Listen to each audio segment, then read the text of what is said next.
Une violence verbale qui traduit les divergences de points de vue entre les étudiants de Guyane sur la forme de leur mouvement de contestation.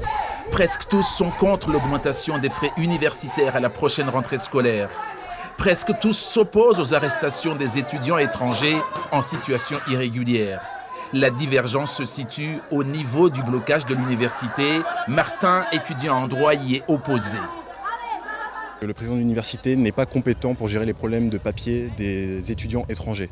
Donc leur manifestation doit se déplacer ailleurs, c'est-à-dire devant la préfecture, devant le préfet lui-même. On a vu le député Gabriel Serville, c'est lui qui doit faire remonter la voix du peuple à l'Assemblée nationale. Mais faire un blocage à l'université, ça ne va rien faire. On n'est pas compétent au niveau de la loi pour faire avancer les choses. C'est au plus haut sommet de l'État que tout ça doit se dérouler.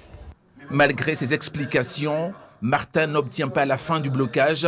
Entre les deux camps, le verbe monte crescendo. C'est une situation très difficile pour l'université, pour la jeune université de Guyane, parce que ce que je suis en train d'entendre dans l'amphithéâtre ce matin, c'est quelque chose de nature à diviser la communauté universitaire, diviser les étudiants. On ne connaissait pas ces situations. J'ai quelques craintes pour la suite. Les craintes du président de l'université de Guyane prennent rapidement forme. Un groupe composé notamment de parents d'étudiants tente d'enlever les éléments de blocage. Il n'en fallait pas plus pour faire monter la tension.